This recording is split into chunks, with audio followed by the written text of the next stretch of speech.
Welcome to 49ers Coast to Coast. I'm West Coast Grant. That's East Coast Jason. We're going to be talking about big game coming up against the Bengals. We're going to talk about what Steve Young said about Trey Lance. But first, there's just a little bit of news. Deebo Samuel not with the rest of the team at the beginning of practice, according to reports, stretching on a side field. That usually means that he's not going to participate in practice, although we could find out in a couple hours that he was limited. Either way, stretching on the side. What do you think? Do you think he'll play this weekend? I think he will, Oh, but I'm not sure that he should. I look, last week I miscalculated it, right? And I need to take the L on that one. I thought that the loss of Fred Warner would be bigger than the Deebo Samuel loss in the Seattle game, and that was clearly wrong, right? Azeez Al-Shaair stepped in admirably, and we'll talk about him in a little bit. But I think that based on that, the team may feel a need to put him out there based on how the offense looked and without even him, if he's just a decoy, right? Like just right draw eyes. and sometimes it just seemed like whenever that team needed a play, and George Kittle was amazing in the Seattle game, amazing. I just think that there was times where it felt like there was nobody to go to for an explosive really quickly, and Kittle had the big play, the touchdown, and then he had the tiptoe run. But I mean, just in those third down situations, right? Like third and long, sometimes it's just get the ball to Deebo, just see what he can do. And I think that was a little bit missing. At the same time, I miscalculated that one. I don't really think that they need Deebo Samuel this week. The only reason that I was all right, let me rephrase that. If Elijah Mitchell is 100% and there is some semblance of somebody behind him who can carry the ball 6 to 8 times and run effectively, meaning Jeff Wilson, Hasty, even Brian Hill, who I think is actually a sneaky signing because his skill set really works well with the Shanahan scheme. Yeah. Because Deebo Samuel was operating as the number 2 running back behind Elijah Mitchell. But if Elijah Mitchell's fine, ready to go, and that running game is moving pretty well and they're getting something from Jermichael Hasty, then I don't really think Deebo is going to be as needed because the way that you should be attacking this defense in front of you is their cornerbacks. And you should be able to pass the ball here. This is a good opportunity for Jimmy Garoppolo to get right. Okay. This is. Okay. And I understand. So I just told you that this is a good way to get it back on board, and it's through the passing game, and I'm telling you that they may not need Deebo Samuel. What I mean is Kittle and Ayuk are enough. They'll be enough in this game for them. The loss of William Jackson, I think, can't be understated for the Bengals. He went over to Washington. Trey Waynes is coming back off of the IR. He's not exactly locked down. He's a veteran, but it's not something you need to be necessarily worried about. Mike Hilton is somebody who is way past his prime as well. Jesse Bates is great. They have a great safety. Jesse Bates is actually one of the most underrated players in the league, if not the most. So in that way, I feel like Garoppolo can still execute with Kittle and Ayuk in this game because the matchup presents itself in the way that it does. And I think that with the fact that Trey Hendrickson is going to be on Trent Williams all game, since I found out exclusively via PFF that he only primarily lines up on the right. So he will not see Tom Compton unless there is some sort of philosophical change with the way that the Bengals have been doing it. He's only seen about 3 snaps on the left side. So good news, their best pass rusher, who also has the sack, the consecutive sack streak, the longest in the league, 8 games, will be locked up against Trent Williams. So that keeps the pass rush at bay. This is a bounce back opportunity for Garoppolo, I believe. And especially if Jermichael Hasty starts, it's going to have to be Garoppolo a little bit more. But I don't even know if I just talked myself out of my argument, but I think that they're going to press Deebo to play. I think he does play, but I don't necessarily think that this week they need him. I think they have enough with what they have to get it done, and I think they're in a good spot for it. Well, if he's not practicing today, that means that if he were to play, he would probably be less than 100%. And if you think they don't need him to win, I wouldn't play him. I think they do need him to win. I think they can win without him too. I think they would take some creativity, but they have creativity in the building. If he's less than 100%, I wouldn't play him unless the whole idea is use him here and there as a decoy just to draw the defense's eyes away from what you want to do. Otherwise, I don't know. I mean, you got to be really careful with him, I think. Yeah, and that's the thing is obviously the 49ers are going to be in this playoff hunt no matter what happens in this game. Let's just say they true. lose. That's true. Let's just say they lose, which They don't have to win will. this game. Right, like I don't think they will lose this game. I think they are going to win this game. Okay. I do think they're going to win this game. But if they lose, they're still in the hunt. Like they're still right there. Like right now, the Vikings are fighting for their life tonight. And that's why they're pushing Dalvin Cook to play. That's why Dalvin Cook is going to play. He literally separated his shoulder against the 49ers 11 days ago. And he is trending towards playing today. That's how desperate the Vikings are to win this game without Adam Thielen. So other teams are in worse spots than the 49ers. So, and I think the 49ers are going to win this game. So I'll just go out on a limb and say that. All right. Well, it's something to monitor as the week goes on. I have a feeling he's not going to play. I'm sure he'd love to, and I'm sure the Niners want him on there too. I see what you mean. All right, let's get to the topic of the show. What Steve Young said about Trey Lance developing on the bench. Real quick, I'll read it. So he was on KNBR with Larry Kruger, who asked him, is there anything that Trey Lance is getting out of this experience learning on the bench? And Steve Young says, first of all, you learn by watching. I get that. But for me, for my career, it was interesting, like listening to him say, he's very diplomatic. Let me not talk about Trey Lance. Let me just talk about it through me. He goes, for my career, those were lost years. And then he tries to kind of backtrack it because it sounds harsh. Well, what I learned while watching was amazing, but I didn't need those years. He also says it was like a waste. I look at those as kind of maybe needing 1 year to kind of really get a handle on things, but those are lost years for me. What's your take on that? Have you noticed that when Steve Young does these radio hits, he seems angry? I don't know what it is. Passionate. Yeah, like it means something to him. When you read it, it doesn't sound angry. But if you listen to him, like I implore anybody to go find the clip. Frustrated, angry, passionate, like it's so obvious. And if I can figure it out, why can't they figure it out, right? And he's been on this train. It's not like this. And in the offseason, he's been on it. Like, you just rip the Band-Aid off, go with Trey Lance, everything as well too. But I think that he does correlate a lot of what he went through with what Trey's going through. And not to say that Jimmy Garoppolo's Joe Montana, obviously not, right? These are two completely different situations. There's no way that you can and Trey's not even Steve Young. I mean, he's way younger than Steve Young. Right. And there's similarities, right? But it's not the same thing at all. Obviously, Joe is Joe, and it's harder to supplant Joe than it is to move away from Jimmy Garoppolo, right? Okay. But I think that what he's saying is valid in terms of the one key line that I took from it was, what I learned was valuable, but I felt like it was a wasted year. Yeah. And that is kind of the feeling that a lot of people have in terms of when Trey was brought in at 3 was take advantage of that rookie pay scale, use some of that extra money that you would have with moving Garoppolo to put the roster in a better spot all around. Think about the cornerbacks you could have brought in. Think about another edge rusher you could have brought in with all that money. This would make this team so much more dangerous, even if the quarterback isn't as experienced. If the quarterback is not experienced, is going to take his lumps, then you might as well try to insulate the entire roster around him better. Bring in Trent Williams. Bring in every single piece that you could bring in to make sure the kid's in the best spot. So when it sounds like he's frustrated, it really sounds like, one, he really believes that Trey should have been the guy beginning of the season, and they should have knocked this all out because he's mentioned many times. In fact, right before the Rams game, he said the biggest issue with this is the locker room doesn't know where this is going. And he said that's their fault for not taking care of this. These are Steve Young's words, not mine. And I remember that clearly. So I feel he's getting frustrated because he's starting to see things that he was feeling, or he's feeling things over again through Trey.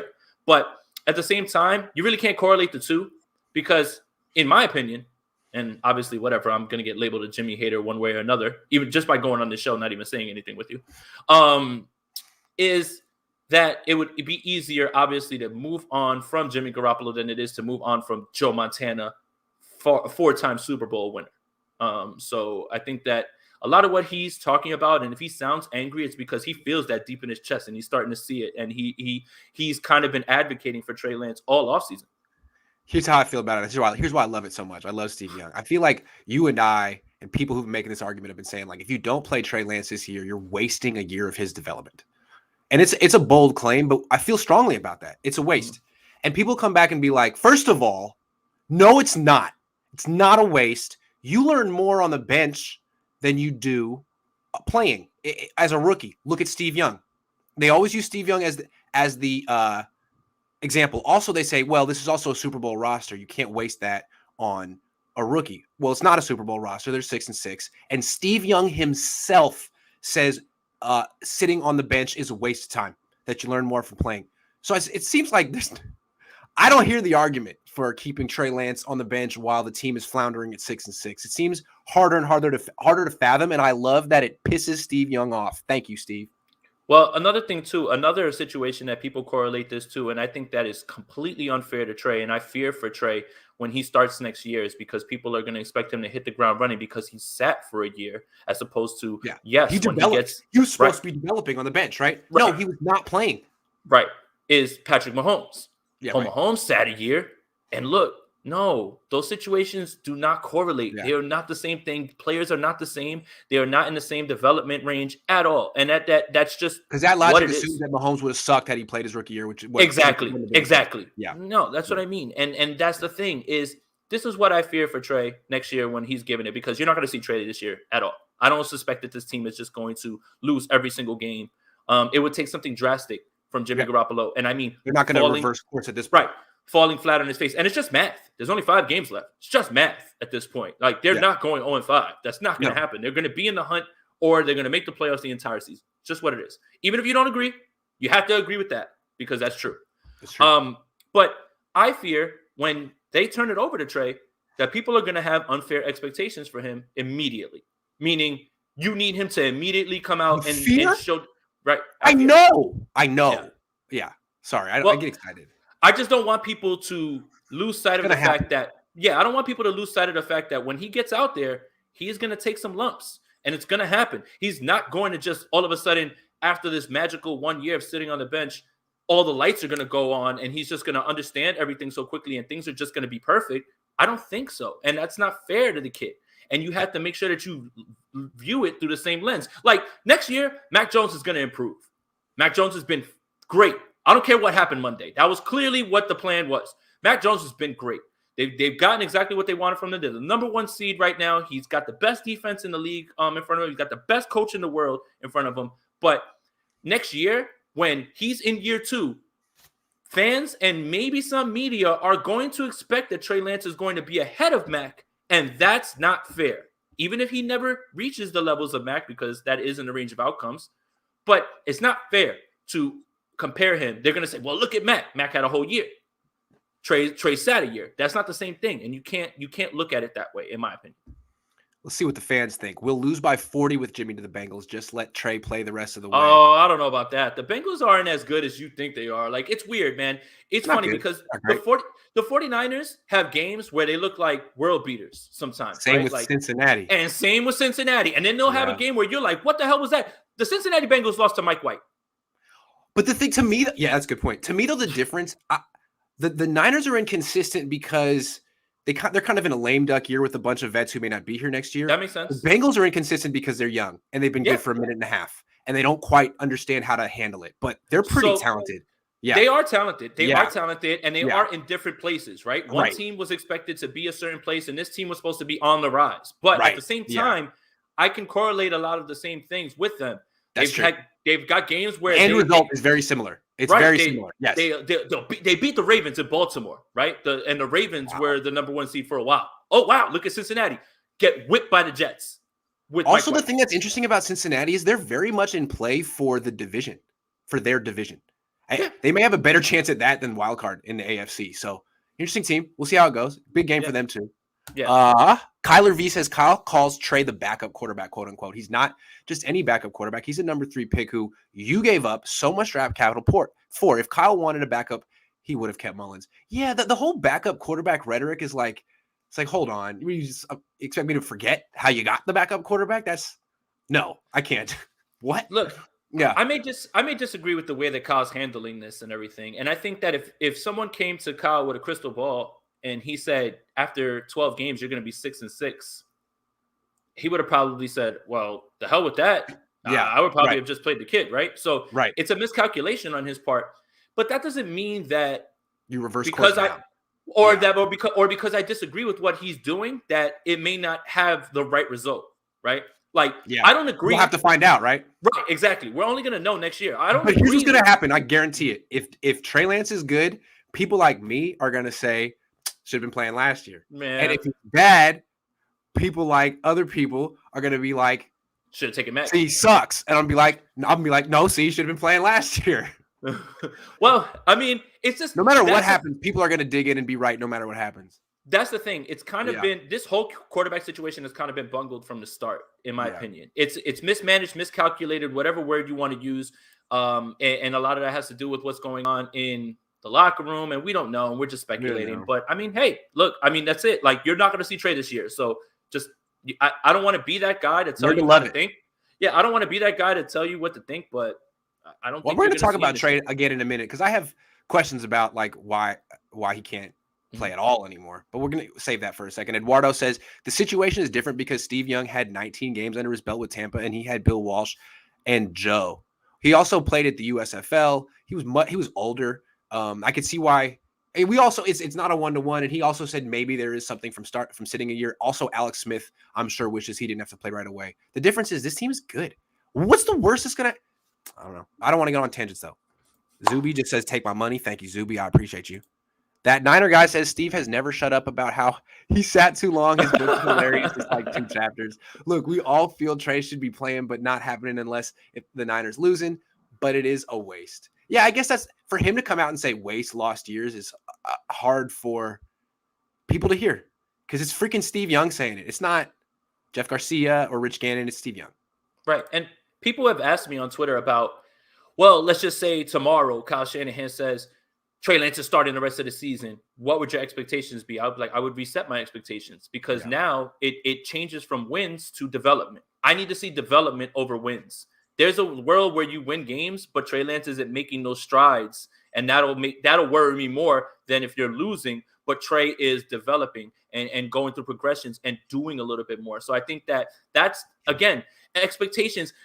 There's somebody on Twitter that continues to at people about Trey Lance's 1 interception in that Arizona game, as if that is anywhere comparable to an 8-year veteran and a guy playing in his first game. That is not an apples to apples comparison at all. And I think that was all I needed to know, that's what's going to happen next year when Trey starts. He's going to throw a pick, or they're going to lose maybe 2 or 3 games in a row or something like that. And Jimmy's never lost 3 games in a row. See, this is. Hold on. No, I got some expectations. You might think they're too high, but I really think this would happen now. If Deebo Samuel comes, even if without Deebo Samuel, but the minute Trey Lance becomes a quarterback, the run game is going to improve in yards per carry. Just right there. Yeah. By like a full yard. Zone read. So, I mean, I'm just saying, I mean, no matter how he's handing off the ball, he's going to draw attention from the defense, and that's going to open up lanes for the running backs. That's going to be the first thing. And like, if he gets to actually play the way Jimmy does, where you get to throw 19 times, hand off 40 times, I think he'll be quite good. But we'll see. I mean, maybe I'm wrong. We'll see. Maybe he really did miss out on a lot of developmental time this year. Brown Liquor Baron says, do you think Banana Hands has something against the black quarterback? No. That's speculating. That's speculating. Yeah. No. I don't think that's it. I don't. I mean, he drafted Trey Lance. Right? He wanted Trey Lance. Drafted him. So yeah. I'm going to say no on that one. Yeah. Zuby Wilson says, do you ever notice that what Trey does? I just think he's old school. I just think Kyle and his dad are old school in the sense that kids got to learn. Today it's like, get him on the freaking field, man. Correct. I just think old school like that. And that's why when you bring up the Washington situation, they drafted 2 quarterbacks. They were both rookies. So one of them had to play. Now, in this case, Kyle is very much old school of get a clipboard, son, and get it between your ears before you start. It's not the way things are going right now. Josh Allen took his lumps. You threw Kyler Murray out there right away. You know, that's the way things are. The league is changing. But hey, again, if that's his plan, I am going to choose to trust the plan and hope for the best, even if I disagree. It's not that it's a terrible plan. It's just not taking advantage of the rookie wage scale. We've talked about it a million times, but that's the trend now. You're not really – it's like living in 1996, but, you know, people won Super Bowls in 1996 too, namely his dad, 97. All right. It's like in 2021 using a Discman. Pretty much instead of an iPhone. You know, I mean, it's still, you can still jam to it. I mean, you can still use the Discman and listen to a CD, but it's not efficient. Like that's not. It's so much easier to just use your damn phone. It's gonna keep skipping, and you're gonna be like, man, I can't run. Let me just walk briskly. Zuby says, do you ever notice that what Trey does during games? Is he watching and talking about what he sees with the quarterbacks coach sitting on the bench? That's a good. Maybe I'll take a little. Maybe I'll do some videos of him next time. That's a good one. Interesting.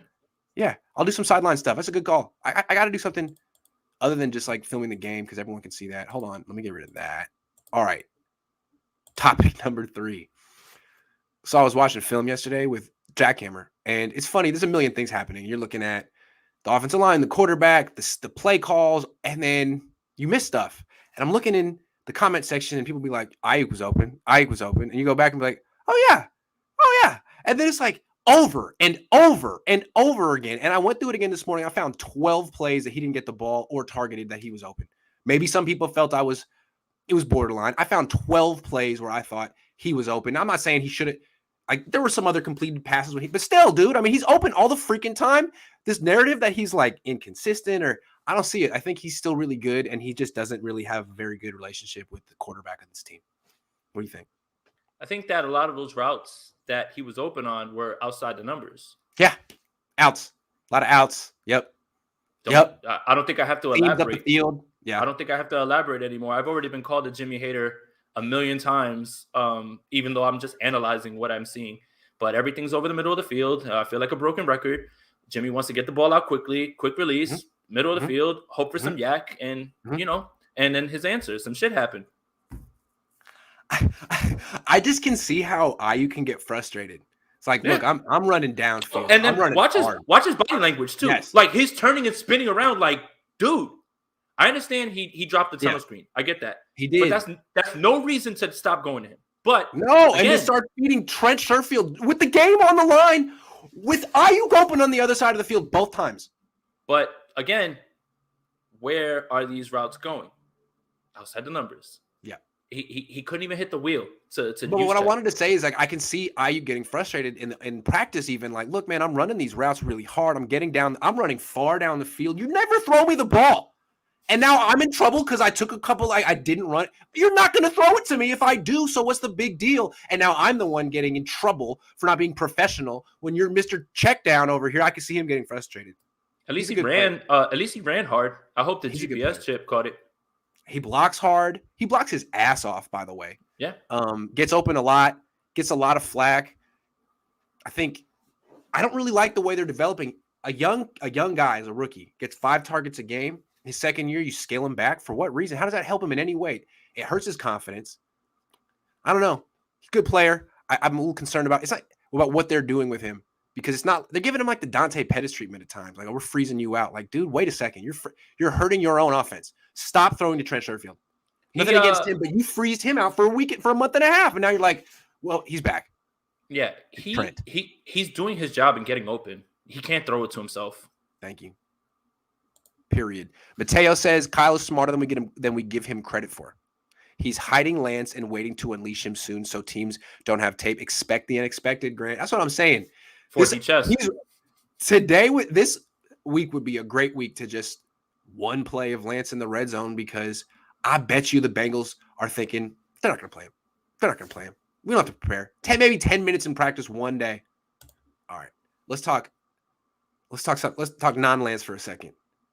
In your opinion, who has been the 49ers' best player the last 2 weeks? Don't say Trent Williams, because he's the best player every week. No matter what. So someone different. But his impact is always quiet, right? It's again with offensive linemen. If you don't notice them, they're doing their job. Yeah, this is someone that's like the impact is just palpable all the time. I'm here to talk again, and I took a victory lap already, but you know who I'm going to say. Say it. Aziz Hell yeah. Hell yeah. So it shouldn't have taken this Seattle game for any of you to come around. And I remember the same thing the week before. I remember those comments about me and Aziz is better than Greenlaw. I didn't forget. Nah. The apology needs to be as loud as the disrespect. Thank you. Now the world.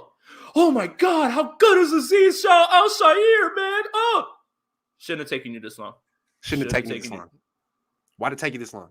He's hella good. It took me a little longer than I like to admit. Although I was in Detroit and I was like, damn, that dude's everywhere.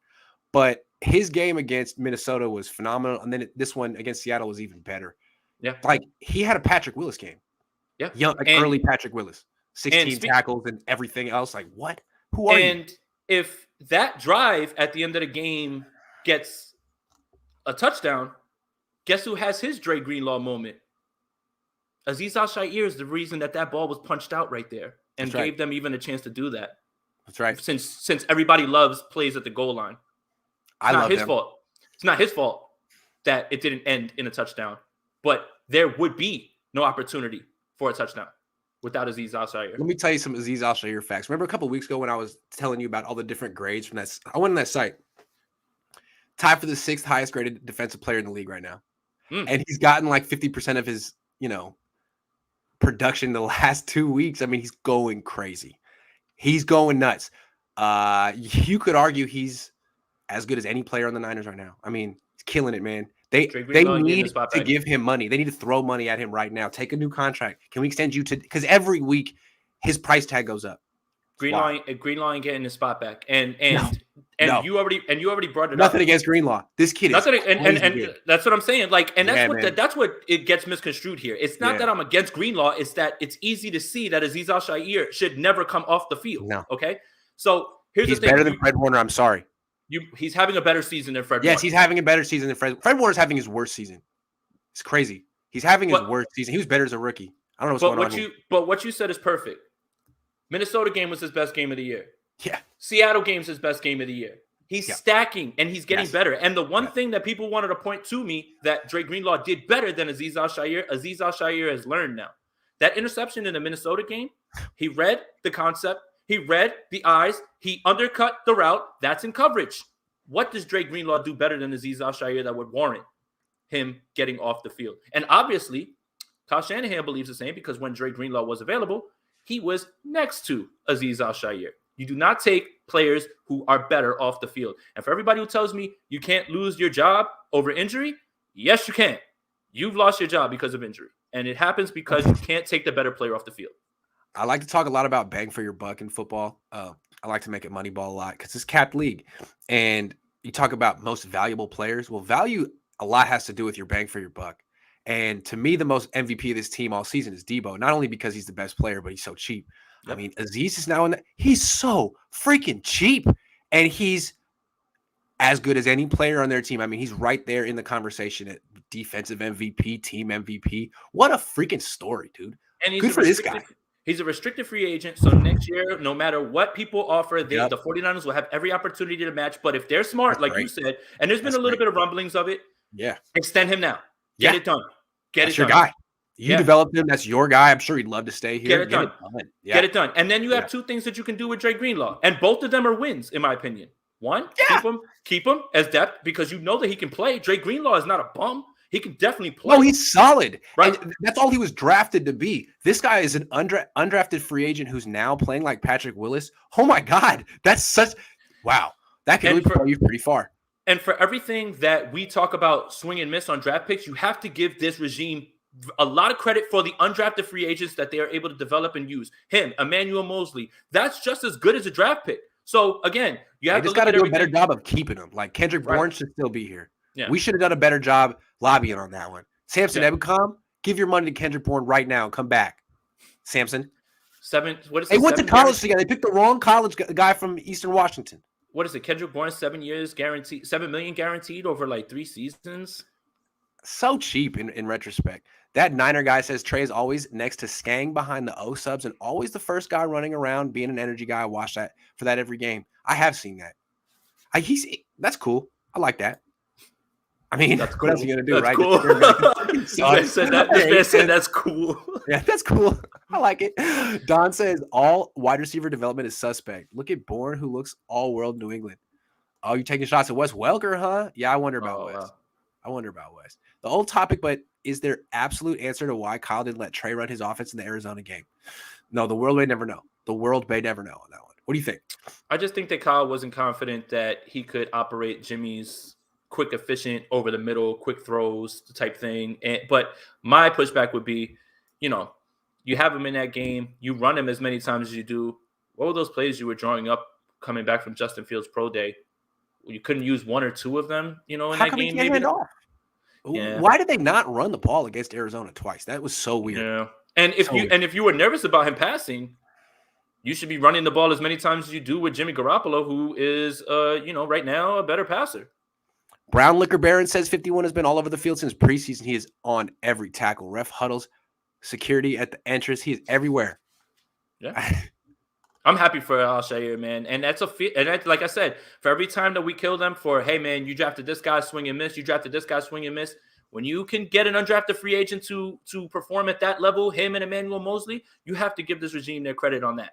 I can't imagine that there's a team in the league that has a better track record the last 5 years of discovering and developing undrafted free agents. I can't think there is one. It's true. Amazing. And it's like added draft picks. And that's the thing is they're really good at whatever it is that they're looking for in undrafted free agents. I couldn't tell you their traits, whatever that they are looking for. They're good at looking for it, finding it, and then developing it. And you have to give this regime their credit when it comes to that.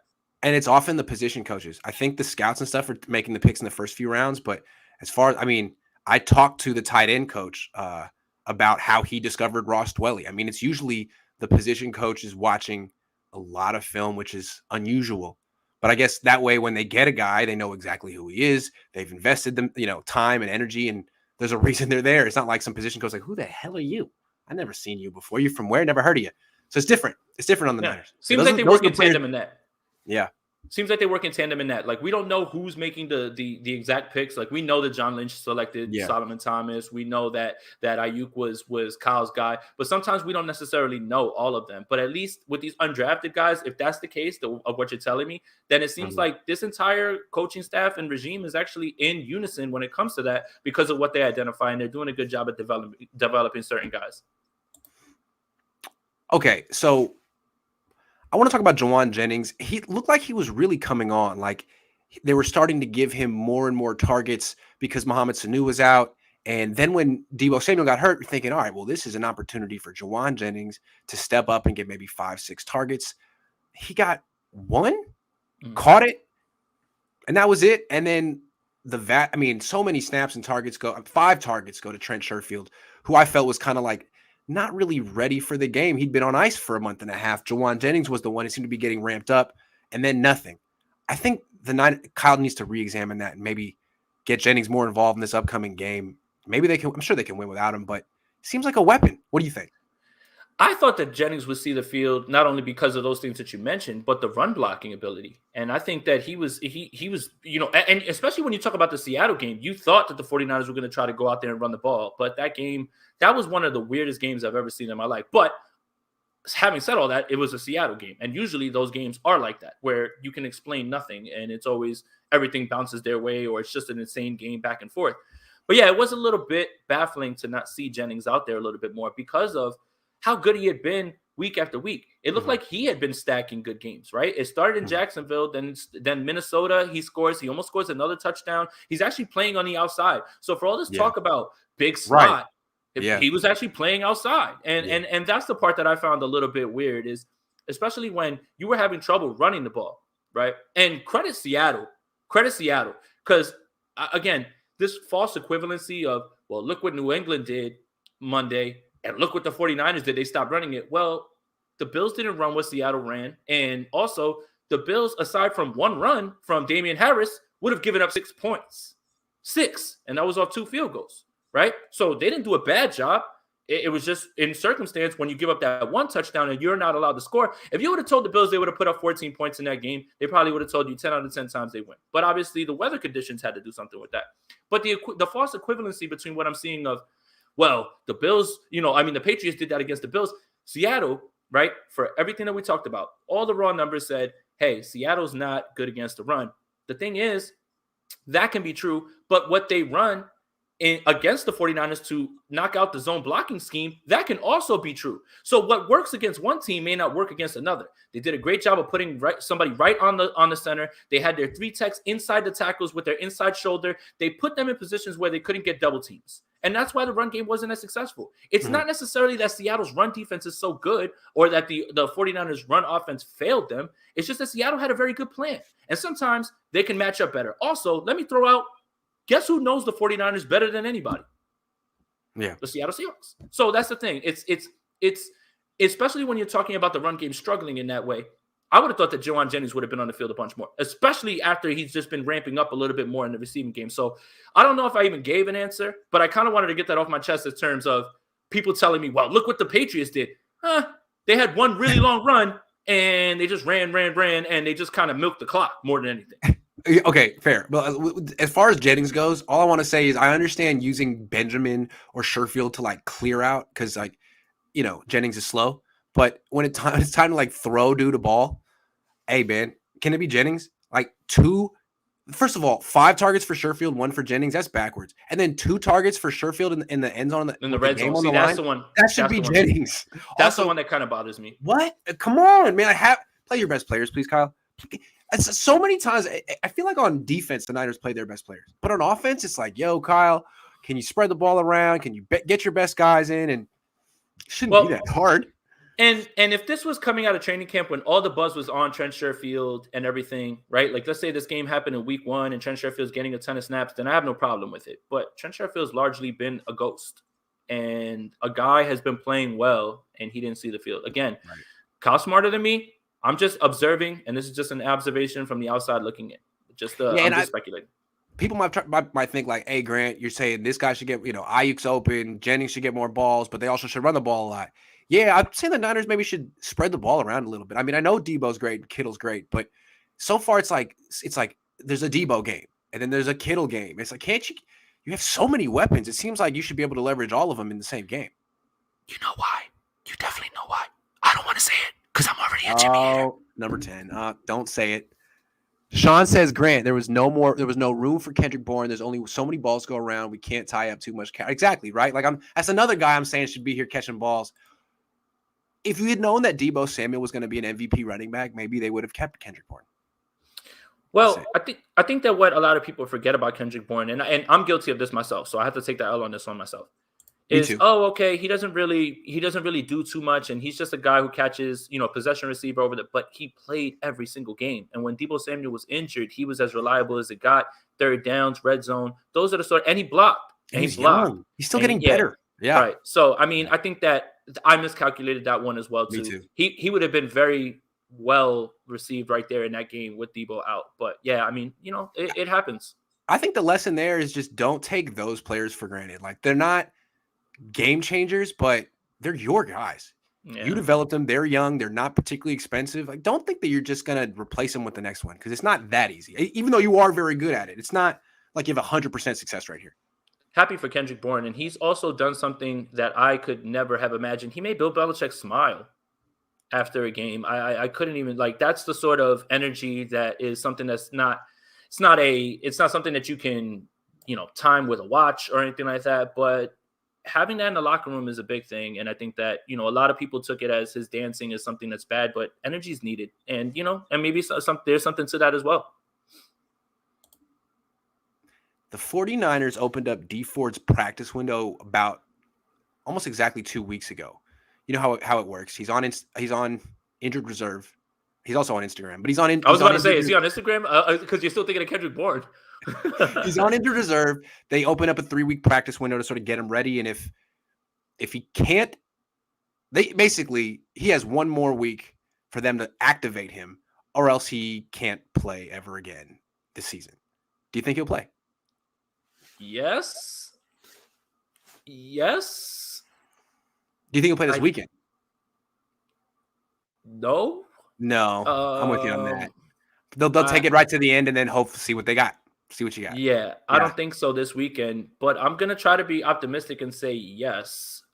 The thing is that Nick Bosa wouldn't be double teamed 28% of the time if there was another viable edge rusher that was out there, true. Right? On the, you know, and DJ Jones is incredible on the inside, man. Yes, what a season he's having. He needs to be priority like number 1 for them to bring back, man. It's another guy they gotta pay. He's been incredible. He could be in the same conversation that we talked about with Azeez Al-Shaair. Like you could make that argument for him. I agree. it just stinks, right? Because in camp, he looked strong. And he looked like he had that burst back. And, when we went to the joint practices, he was in the backfield that entire time. And it was like, oh, wow. Even if it's just in obvious passing situations, D Ford's back. It just did not translate. It did not translate. It's just when the real contact started. I mean, that was my question. Like, how is the back going to hold up to real contact? And I guess that was kind of predictable. That's why I feel like even if they can cobble them together for a week or two, man, that back, what are you expecting? It's football. I fell for it. I fell for it. I just thought that, if you scale him back and you manage him well and you get him ready like for game day, like you don't practice him at all, ever, no practices, get him ready for Sunday, just like Kansas City used to do, just like he did when he was in Auburn. He really didn't practice much. I thought that they would be able to get more out of him, but unfortunately it just didn't happen. So I'll say yes with a question mark, but he's not going to play this weekend. Yeah. Yes. Yeah. How much longer are we going to be doing this dance with D Ford? Next year too? Is it going to be he looks great? He's having I don't want to do it anymore. I'm tired. Can't wait for next year. Can't wait to be at camp next year so I can say the same things. Man, look at D Ford, man. He's back. Ayuk needs more targets, especially when Debo is playing. He was wide open the last play of the game in Seattle. Yeah, man, spread the ball around. Jimmy, look for Brandon. I don't know what it is. But it seems like, Jimmy always says great things about Brendan in interviews, but then doesn't throw to him in games. So it's hard. I don't know what's going on there. I don't want to slam on Jimmy Garoppolo anymore, man. I'm done. Okay, let's talk about Trey then. All right.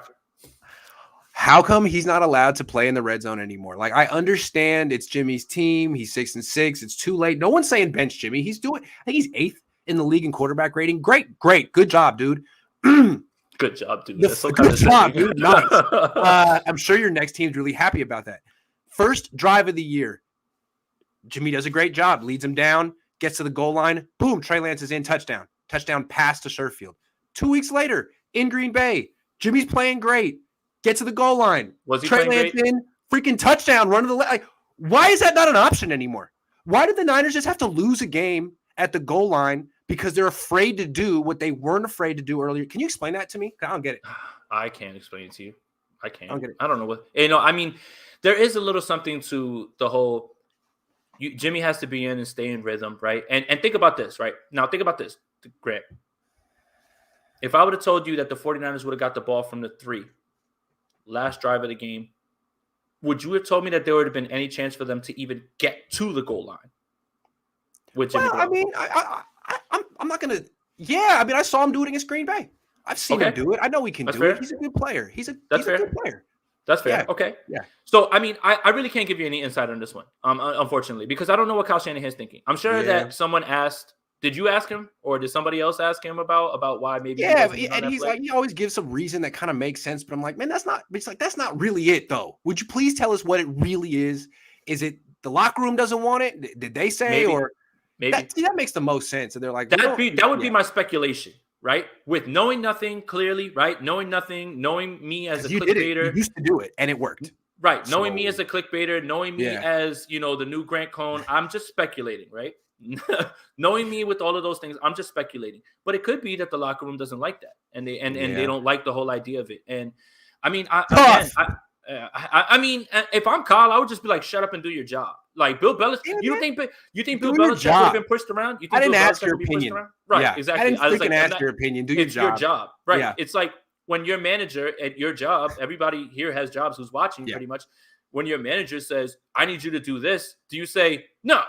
No. We'll say, okay, I'm writing you up. Or, okay, you're I'll fired. get someone who will do the job. Then. Exactly. Thank you very much. So, I get that portion of it. I get that there's a whole, you can't lose the locker room. I get all of that. But there has to be a little bit of, yes, I'm with you guys, but remember the chain of command. I say something, you execute it. And here's the thing. Players can't go ahead and not execute. You know why? Put that on tape in another team's season. They're like, I don't want to sign this guy. I don't want this guy on my team. Oh, I was doing this because I was unhappy with Trey Lance. Who cares? So you're going to demote your coach, or you so you're subordinate. That's great. Right. Yeah, so you're subordinate. Right. So it's not even a position where if they bring Trey in and let's just say I'm just throwing a name out here. If you're Daniel Brunskill, you're like, screw this. I'm going to miss my block. Well, you're going to miss your block. It's going to go on tape and cost you money. Right. And you're going to get ripped by the coach. Or eventually when it's time for you to go to your bargaining table and they pull the tape out, what happened here? Oh, I let that block happen. Oh, you let that block happen. You didn't just get beat. I don't know what's worse. I think both are bad. So, I mean, it's tough to explain. To me, like, look, this is what happened. They were using a lot of Lance. And then Jimmy got hurt. Lance became the quarterback. Lance got hurt. And then there was that game where it was Indianapolis, I want to say, where people were like, well, why didn't you play Trey Lance at all? Well, we had the package, but he was still hurt. And then he hasn't played since then. And what happened? The Niners went on a run. And I think it was fair to justify, well, Debo's really carrying us. We don't really need to do this. It hasn't been super successful. Let's just put it on ice. But now they just lost a game at the goal line without Debo. And everyone's like, well, they have a great red zone offense. Yeah, with Debo. Are you kidding? He makes everything work. Without him, well, we saw what happened. So to me, it's like that's a game they should have won. If they lose to Cincinnati in a similar fashion, not using one of your best weapons, to me, I think this is a great week to get Trey Lance back involved. I don't think the Bengals are prepared for it. And I don't know that the Niners necessarily have enough firepower. I mean, I know they have the firepower. I don't know if they have the quarterback to freaking pull it off without Debo. I put this on Jimmy. The more he throws, the more likely the picks happen. And when the picks happen, he loses. So if they want to run a lot, I'm just saying two quarterback system. I'm just saying.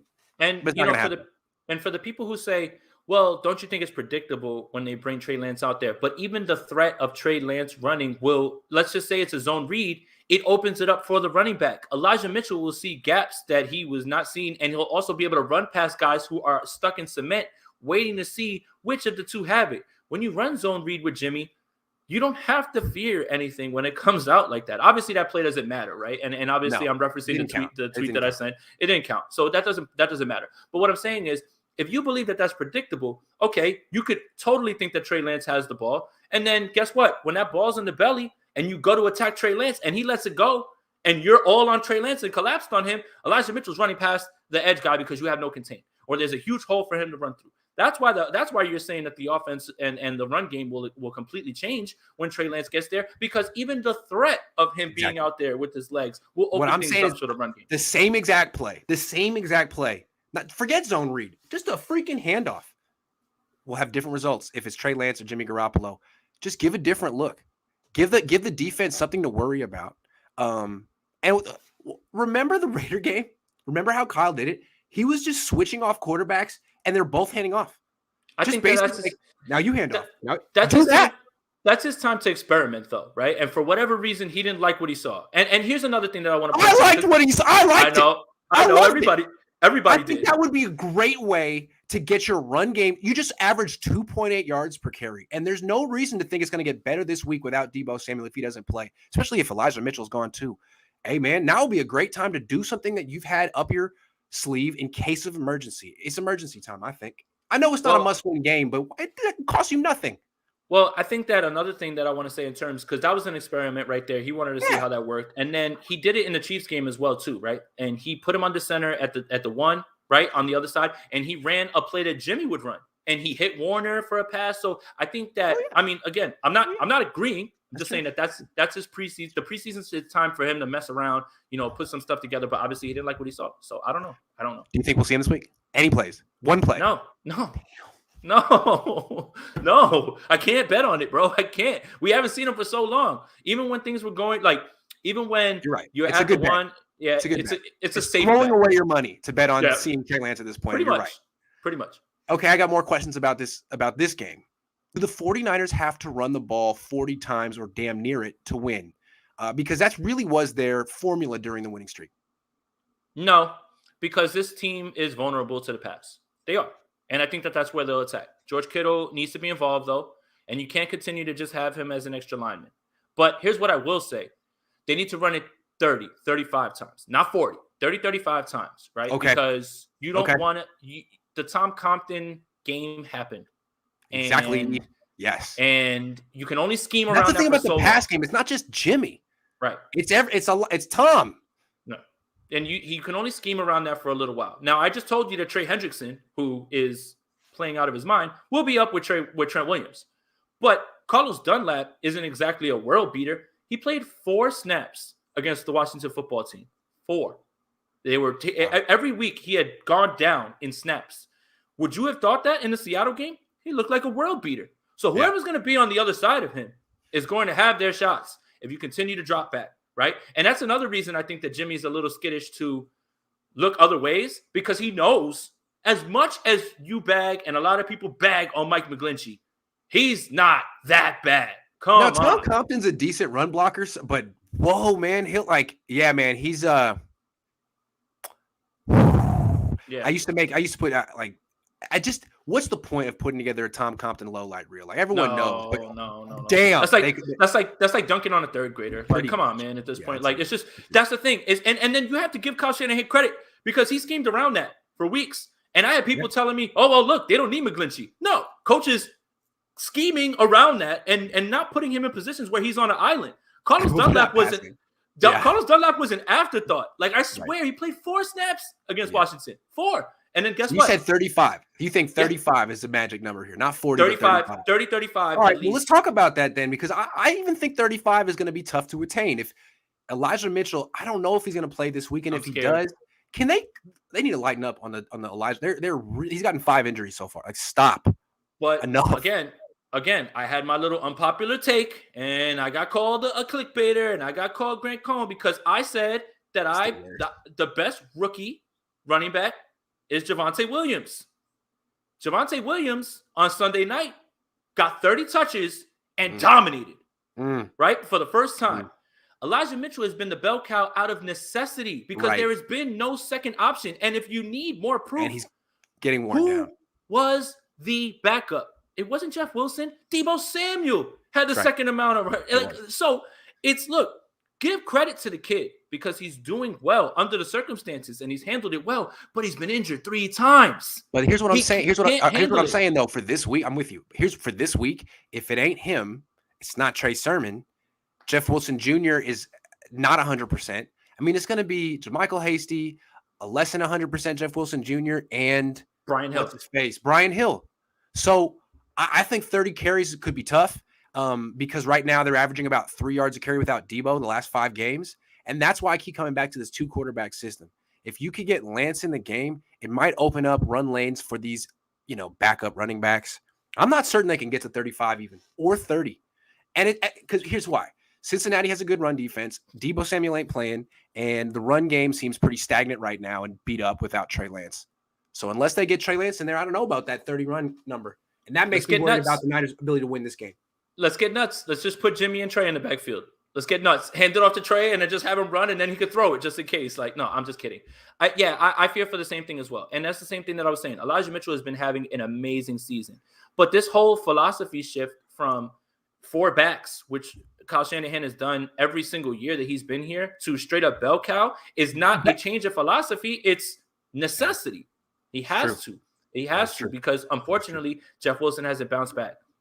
You lose Trey Sermon now. Raheem Mostert gets hurt. They had a plan to use all of those guys sparingly to keep them all. And think about it. How many teams actually have a bell cow?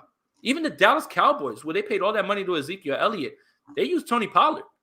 And Jonathan Taylor's the only other guy that really gets all of it. Derrick Henry got injured. That's not the way the league works anymore. Right. Everybody uses more than one back. So for Elijah Mitchell to do what he was doing is in the face of all odds. So you definitely have to give him credit. But look what happened. Broken finger. He missed a few games. And someone tried to tell me, well, that's not because he's been a workhorse. What, he get injured by air? He got injured by a hit. That's why it happened. Like, you understand? Like, you can't do that with Elijah Mitchell. That's not what he was here for. Trey Sermon was supposed to have a much bigger role. Raheem Mostert wasn't planning to get injured. I mean, that's why they let Wayne Gallman go. They thought they were fine. They thought they were fine. Right. So, Kyle, if you're listening, Jason says you don't have to get to 40, but 35 would be preferable and 30 is a must. So figure it out, man. I don't know if you're going to be able to do with just running backs. You might have to get creative. Fortunately, you're a creative guy. Well, you got it in you, Kyle. I think you can do it, but you got to be creative for this week. Kyle, don't yell at me. It's just a suggestion, dude. You're still the man. You do what you want to do, man. You can yell at me. Big Tone 707 says nothing is really fair in the quarterback land of the Niners universe unless your name is Joe or winning Super Bowls. Never seen a higher bar for quarterbacks. It's true, man. It's a tough place to get drafted into. Yeah, I mean, I can't really argue with that. See, here's the thing. It's like being shortstop for the Yankees, man. Oh, I've already said that. It's tough. I mean, anything for the Yankees, really. Well, here's the thing. Yeah. Here's the thing, right? I remember the Joe and Steve thing, but again, being on the East Coast, I had to learn about all that stuff through my father. And for a while, my dad was like, man, I don't want to see this Steve Young guy. We want Joe or whatever. And then Steve starts killing it. And he's like, yeah, it's great. So my only real exposure to this, because I joined Twitter in 2019. I had never been on Twitter before that, anything like that. Never 49ers Twitter, anything like that. So I had never understood the whole Kaepernick Smith situation. Like I wanted Cap because I saw him and I saw the dynamic that he brought. But it does seem like all these arguments around quarterbacks, they either happen on talk radio or in barbershops, and they are as heated as they are now on Twitter. It's just now more people are involved in the discussion on Twitter because you can just type from your phone. Michael Hamilton says Kyle's ego has doomed us for the past 3 years. His reluctance to even play Trey has cost us one game. His misuse of Trey cost us the Arizona game. Yeah, man. When you go back and look, they say like the Niners could easily have this record or that record. Like there is a lot of truth to it because you go back and look at how they lost. It's like, well, this decision, the way you hurt yourself here, like they really do a lot of like self-inflicted stuff. One thing I'll say, Grant, Trey was like this close to scoring a touchdown, got stopped at the 1. They didn't kick field goals. I don't know. There's a lot of, so that's the thing, man. It's tough. It's tough. I could hear that about the misuse and all that stuff. I hear it, but there's other things that could have been done. And, I mean, it's just, I'm starting to get to a place where I'm trying to figure out everything, right? Like, why did you make this decision? Why did you make this decision? What happened here? What happened in the entire game? And if Trey scores that touchdown, they kick 1 field goal, they probably win that game, right? So I don't know, man. It's tough. It's hard to just put your finger on one reason, and this is the thing. The revisionist history going back, if you did this, you did that, you did this. Who knows, man? Who knows how things work? So I guess this team is where they are because they're supposed to be here. So it looks like Jimmy Garoppolo has a pretty good matchup this week. I think so. He may not have his run game, which is tough. We've gone over the numbers about how he's pretty reliant on that. But this week, he's going against a defense that has a great pass rusher who's going to be going up against Trent Williams. Mm-hmm. And it seems like they get diced up over the middle, in particular in coverage. What do you know about the Cincinnati defense? Their corners are vulnerable. Jesse Bates is great, but you can beat them passing the ball. I mean, I'm not going to compare him to Justin Herbert, any of these other guys, anything like that, but they've been getting diced up, in the passing game. And this is going to have to be a game where here's why I believe Garoppolo is going to play well in this game. Because everybody's so down on him now after that Seattle game, right? Oh my God, he played terribly. This just feels like one of those games where he's going to do enough, where he's going to make some throws in this game, where it's going to just, the people that support him, they're about to rise up and go crazy. Like, I see you overreacted last week. Look at this. It's always that the one thing that's consistent is the inconsistencies. So play bad last week, and then against all odds, watch this be the week that he has a very good game. I would be shocked if Jimmy Garoppolo went out there and threw up a stinker. I really would. And if he did, then we really have to start looking at, hey, man, do you start to make this switch at this point, right? Like he threw 2 last week. If he throws 2 more and they don't move the ball and they don't score, like there's a world where Jimmy Garoppolo loses this game, but you still don't ask the question about whether it should be a switch to Trey Lance. Like the Arizona game. Like the Arizona game, right? They lost the Arizona game, but Jimmy Garoppolo wasn't the reason they lost that game. I mean, they fumbled the ball a bunch of times. They couldn't stop Arizona on defense ever, right? Not the reason. But if he's the reason they lose, then maybe the chatter grows louder. But there is a world where he loses this game and still you really can't make the argument to go to Trey. Like it's just a straight. The 49ers are in a limbo and in this weird place of their own making. Because 12 games in, they would have not expected 6-6. And I think that if they were 6-6 with Trey Lance, you would be looking at 6-6 completely different. Because you would say he's developing.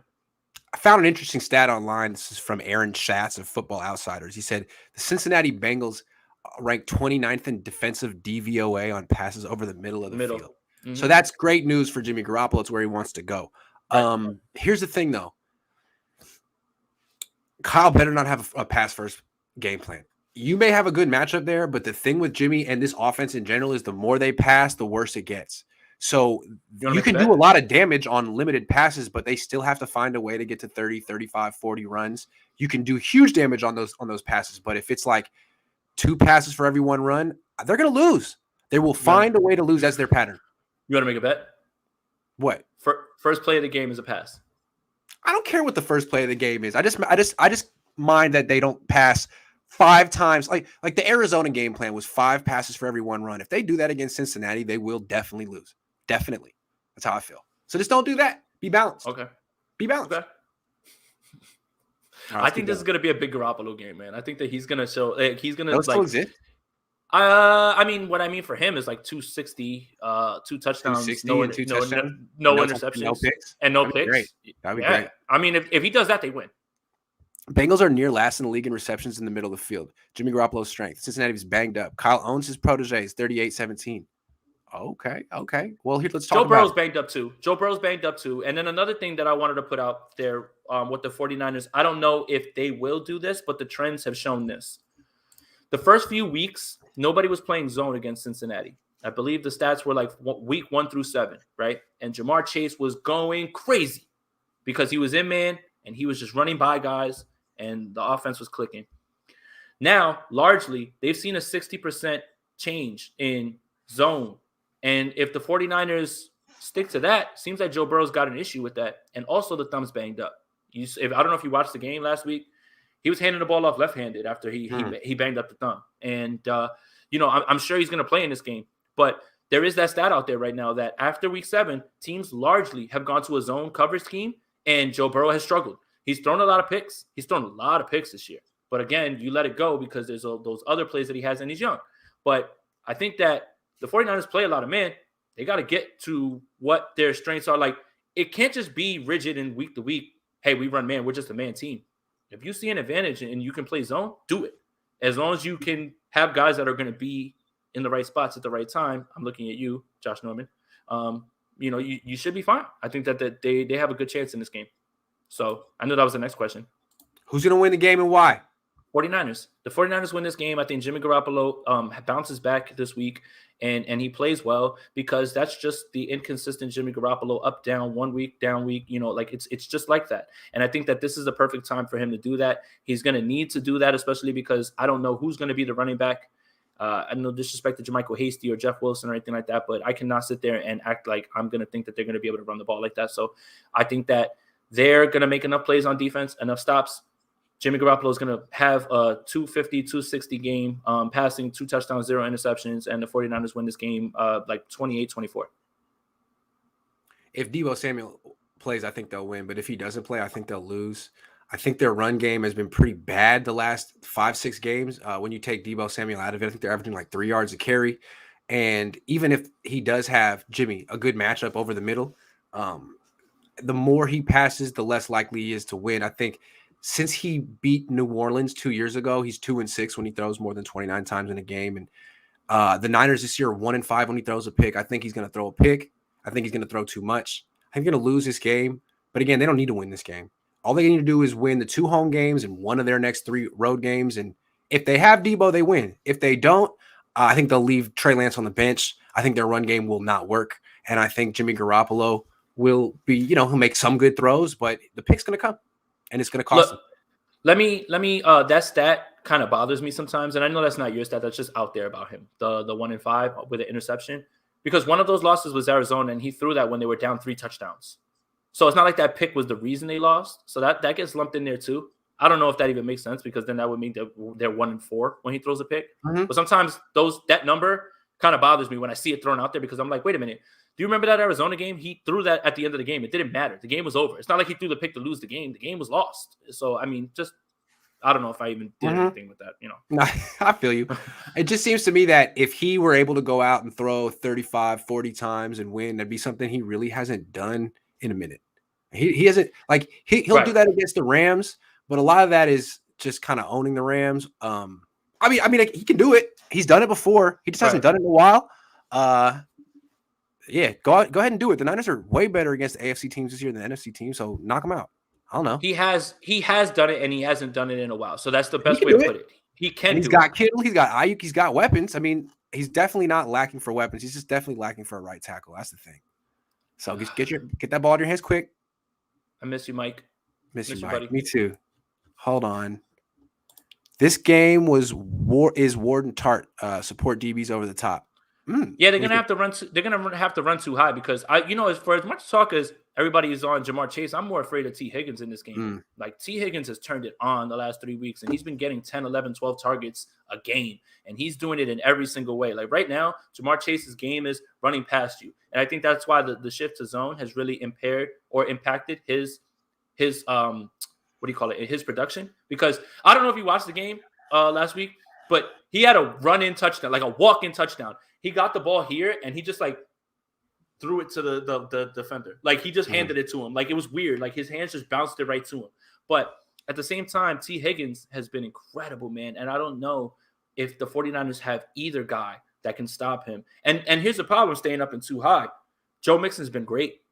And if you can't stop the run, you've got to drop a safety down in. And now you're going to be in a bunch of single high. Now you're going to have guys on the island. So I don't know if you could sit in too high. If Joe Mixon's having a good game, you can't sit up in too high anymore. All right, I got a couple more questions. Forget this game. What is the biggest offseason need for the 49ers? Cornerback. Cornerback. Uh-huh. And how are they going to address that need? In free agency? I mean, there's a bunch of free agents next year. Open up that list of free agent cornerbacks. It's huge, and there's a lot of great ones. These guys are expensive. I know. That's their fault, though. That's their fault. Who's the last big-time free agent they signed at cornerback? Nate Clements? Nnamdi Asomugha? Nnamdi? No, I didn't get Nnamdi. I mean, but yeah, it seems to me that they could do that, or they could draft one, but they don't have a first-round pick, and where they're picking in round 2 might even be a little late for the corner. So it seems to me that this is a very important need for the Niners, and it better not just be like re-sign Josh Norman, re-sign Jason Verrett. Thank you very much. It better not be that. And all right, I don't want to be overly negative, but I feel like when they drafted Ambry Thomas, they were like, we just need to draft a cornerback. Who's there? Okay, the tall guy. Got it. Let's just take him. You can't just draft cornerbacks to just draft them. You have to target somebody and actually have and have them be impactful. Look, no disrespect to Ambry Thomas, but what I was excited about in the beginning quickly faded away when I looked at his Michigan tape. Now, I turned on his best game, which is against Michigan State. They don't really have any receivers that are going to be NFL players, right? A bunch of those guys are just working jobs now. He had an interception in the game. It was an underthrown ball. He got under it and caught it. Every time that he got beat, he just tackled the receiver. It's not a spot foul. It's 15 yards. And he was getting whipped. And if you really want to see a massacre, when he played Chase Claypool took him to the woodshed. And that's an NFL receiver. I fear for Ambry Thomas more than anything that's a swing and a miss, because it didn't translate in preseason, didn't translate in camp, certainly didn't translate in Jacksonville when he played, because he got out there for a little bit, right? And you saw it. He was getting beat. I think just drafting a cornerback to draft a cornerback, that's not the way to do it. I mean, you realistically have to say, instead of just like, all right, just we have a need here. Who's on the board? All right, we kind of like this guy. Go. No, like, if there's nobody to take, then take best player available. And then you have to go do your due diligence in the free agency. And if you have to pay somebody, you have to pay them. The cap's about to go up. We heard all about it. It's about to explode. The NFL is right back on track because there's butts and seats. Everything's going well. Do the right thing. But we know why they won't. We know why they won't. Yeah. The computer says that they shouldn't. It's true. I don't know what that is, but they have some intel. All right. I have a little rant I want to go on before we finish. Let's go. So there's two types of Jimmy Garoppolo fans. The first type is the genuine pro Jimmy fan, which how can you hate someone who really likes a player? I mean, that's your guy. Pro Jimmy fan. I don't think there's that many left, though. The genuine pro Jimmy, I think he's great fan. They exist. 80 49ers is one of them. You know what I'm talking about. Who? but there's a much bigger contingent of anti Jimmy Garoppolo fans. And to me, what that is, it's like you're not necessarily pro Jimmy, but what you do is you go on Twitter or you go in the comment section and you tell people who are making comments about Jimmy that they're being too negative. You can't say that. That's too strong. And it's just like an endless critique of your statements. And what I find intellectually dishonest about the anti Jimmy group is they don't stand for anything. If you say, what's your stance about Jimmy Garoppolo? They'll be like, he's fine. Be like, yeah, that's how I feel. End of conversation. But then you start talking again and they're like, you can't say that. You can't say that. That went too far. Don't say that. That's really, it's like, dude, don't tell me how to talk. You feel the same way I feel about Jimmy, but you're just taking this stance of, like, I don't like the anti Jimmy group. To me, it bothers me. Just be pro Jimmy or not, but don't tell me how to talk. I got some thoughts. You know what I'm saying? what I want everybody to do who is sick of hearing about Jimmy Garoppolo is I want you to travel to other podcasters, other people who cover their teams. You want to know what every single team, all 32 of them, are talking about? I'll give you a hint. It's the quarterback. Yeah. Green Bay's talking about Aaron Rodgers. Jacksonville's talking about Trevor Lawrence. Chicago's talking about Justin Fields. Yeah. Minnesota's talking about Kirk Cousins. That's right. LA's talking about Matthew Stafford. It's not us. Yeah. It's everyone. I hate this whole idea of, well, talk about something else. Everyone is discussing their quarterback. Everyone. Everyone. Josh Allen's being discussed in Buffalo. Pittsburgh's wondering what they're going to do after Ben Roethlisberger. Justin Herbert's being discussed right now because they're trying to figure out where they're going and what that team. Every single team is discussing their quarterback. Right. Stop making it seem like when you keep it real with Jimmy, you're labeled as anti-Jimmy by the anti-Jimmy. Oh man, I can't take that. Look, I had observations about Jimmy Garoppolo on my post-game show. I yelled so hard I threw my back out. And I put it on my Instagram, and oh my God, I'm tired of this anti-Jimmy stuff. That's all you're talking about. I'm answering people. This is a 2-minute clip from an hour-long stream. Explain to me how you don't discuss the most important position on the team. Explain to me. Explain it to me. You think that Dallas is just not talking about Dak Prescott? They're just talking about, well, man, Dan Quinn's doing a great job, and Mike McCarthy. No. Let's just focus on the right tackle for a while, okay? Yeah, and the Eagles are talking about Jalen Hurts and Gardner Minshew. The Jets are trying to figure out what's going on with Zach Wilson. I implore you to go over and listen to other people's podcasts because they're opening with the quarterback. Stop it, man, and stop caping for it. You'll say something like Jimmy Garoppolo is he's not a Pro Bowl quarterback. He's not a franchise quarterback. Like, why are you so negative? Like, that's a fact. What do you mean? I'm not being negative. Another thing. Someone's opinion about a person who gives not a damn about you shouldn't affect you in any way. Not a damn about you. Appreciate that you have his back on Twitter. He doesn't care. Yeah. I just picture Jimmy Garoppolo going through Twitter. Man, I love that guy. Look at him defending me, man. No, doesn't give a damn about you. Stop it. And he's rich. Absolutely not. Who gives a damn? Like, you guys are way too for everybody. Oh, you're sensitive. You're sensitive. Yeah, stop in your face. Sean says we're not anti-Jimmy Garoppolo. We're anti-losing because of Jimmy. Jesse says third group anti-Jimmy, but more anti-Grant. Well, that's fair.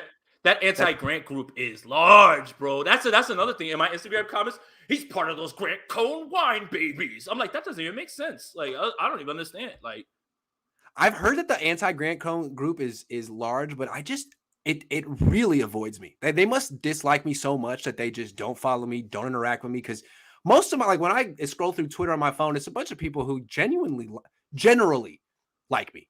But I guess there's a bunch of people who don't. Hey, shout out to people who don't, though. Respect. Yeah, and they watch you. Yeah, respect. Thanks for, I appreciate how you were able to, hate watch me, but then pretend that you don't, because that's tough. I do that sometimes. Another thing is you have done something that only you and Alex Rodriguez have been able to do. And that's completely rebrand. Because for a long time, everyone hated you, right? Oh, yeah. Everyone. And without knowing you or even listening to you. And you know what? You do a good job of ruffling feathers. You know exactly what you're doing, to be fair. Hell yeah. You know exactly what you're doing. That's right. But I was playing the long game, Jason. Right, I know. But, hey, success isn't overnight. And eventually, if you don't see the vision, you're just going to get smacked in the face with the vision. And that's what's kind of happened. So, like, I got to give you props about that, man. Thanks, man. Luis says, love the rant section because it is a section now. Great work with both of you guys. It was a hell of a show. Appreciated you guys watching. Love talking with Jason, man. I wish I was going to Cincinnati, man. I wish I was going to Cincinnati, bro. You going? I gotta be a daddy, man. I'm looking at LA. Are you going to the Rams game? Of course, I'm going to the Rams game. Yeah, I'm looking at LA. Let me hit my parlay tonight. Win this cool 1,300, and we out there. We move. All right, man. Thanks everyone for watching. I'll see you at some point. I don't know when I'm flying to Cincinnati tomorrow. Hopefully I make it. I got to change planes in Denver. You just never know. So you never know. You just never know. Anyway, see you guys later.